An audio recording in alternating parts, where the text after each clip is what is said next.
We are not going to let the fake news tell us what to do, how to live, or what to believe. We are free and independent people, and we will make our own choices. That was Donald Trump last night in Florida. And this morning, we are thankful to be joined by the anchor of Fox News Sunday, Chris Wallace. Chris, good morning. Hey, Chris. Good morning, Chris. Hey, guys. So I'm sure you saw the speech. I know you did. Last night, the president continued his blistering attacks against the mainstream media, but he made some historical references, and I want to play this and get you to react to it. Take a listen. Thomas Jefferson, Andrew Jackson, and Abraham Lincoln, and many of our greatest presidents fought with the media and called them out, oftentimes on their lies. Chris, we did some research. Thomas Jefferson called the press the only toxin of a nation. Lincoln said newspapers lie and then they re-lie. Are we putting too much into the fact that he's going after the press that's clearly going after him? Well, yeah, I didn't know you were going to say this, but in fact, I have a historical reference here from Thomas Jefferson, who back in 1787, of course you do. I really didn't know you were going to say this, said this, and I think we need to keep this in context. He said, "Were it left to me to decide whether we should have a government without newspapers or newspapers without a government, I should not hesitate a moment to prefer the latter." Yes, presidents have always had, and politicians have always had, problems with the press. They want good press. The press doesn't always give it to them.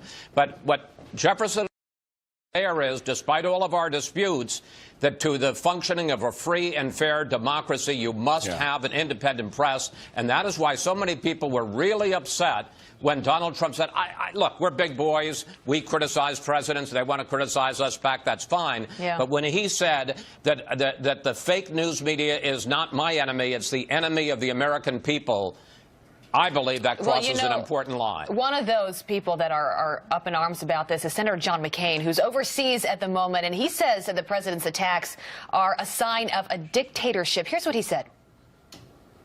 If you want to preserve democracy as we know it, you have to have a free and many times adversarial press. And without it, I'm afraid that we would lose so much of our individual liberties over time. That's how dictators get started. The first thing that dictators do is shut down the press. And I'm not saying that President Trump is trying to be a dictator. I'm just saying we need to learn the lessons of history. Chris, what do you make of those remarks and also the battle that is brewing between President Trump and John McCain? Because, as you know, these two need each other. Well, I would say that in terms of what John McCain said there, particularly with the clarification, he's not saying that Trump is starting to become a dictator, but that trying to shut down an independent and fair media or free media, not necessarily even fair.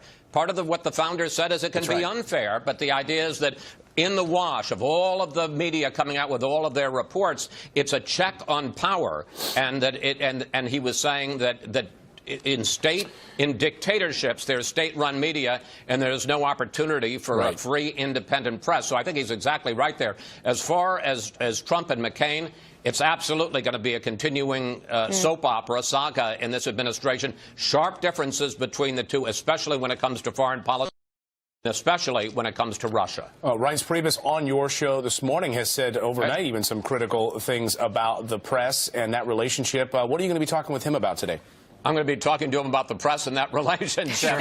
I think this is an important time, frankly, for the media to strike back. Look, we are not included in the list of people that the list of deplorables, if you will, that Donald Trump said, but we were singled out by Barack Obama, and I don't think it matters whether it's the president is singling out the organization that you represent or the other organizations. It's wrong. I mean, we can take criticism, but to say that we're the enemy of the American people, I think really crosses an important line. In addition, we're also going to have Rush Limbaugh. Can't wait to get him involved in this conversation. Well, he'll certainly have comments on that. You talk about the free and independent press, which is totally correct. But what President Trump would say is, I'm taking on the hidden bias. I'm taking on a press that tells you they're unbiased, but actually the New York Times has a massive bias, and then we're supposed to pretend like that's the mainstream media. That's the paper of record. You know, when our founders were there were partisan press. Papers were Republican or Democrat or Federalist, and it was open about it. He's saying they tell you they're unbiased, but I know they're biased because I see the fake news. Is there something there? It's not about the independent press. It's about the bias of the press.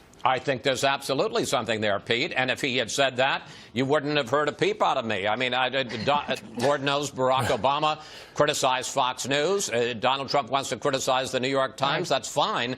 But it's different from saying that we are an enemy of the American people. That's a different thing. Yeah. And people need, and I know that there are a lot of listeners out there who are going to reflexively take Donald Trump's side on this. It's a different thing when a president, because if it's a president you like who talks about trying to, the press being the enemy of the people, then it's going to be a president you don't like saying the same thing. And that's very dangerous. We look forward to your show, Chris. It's going to be a good one. Thanks, Chris. A lot to talk about. Good to see you. Thanks, Chris.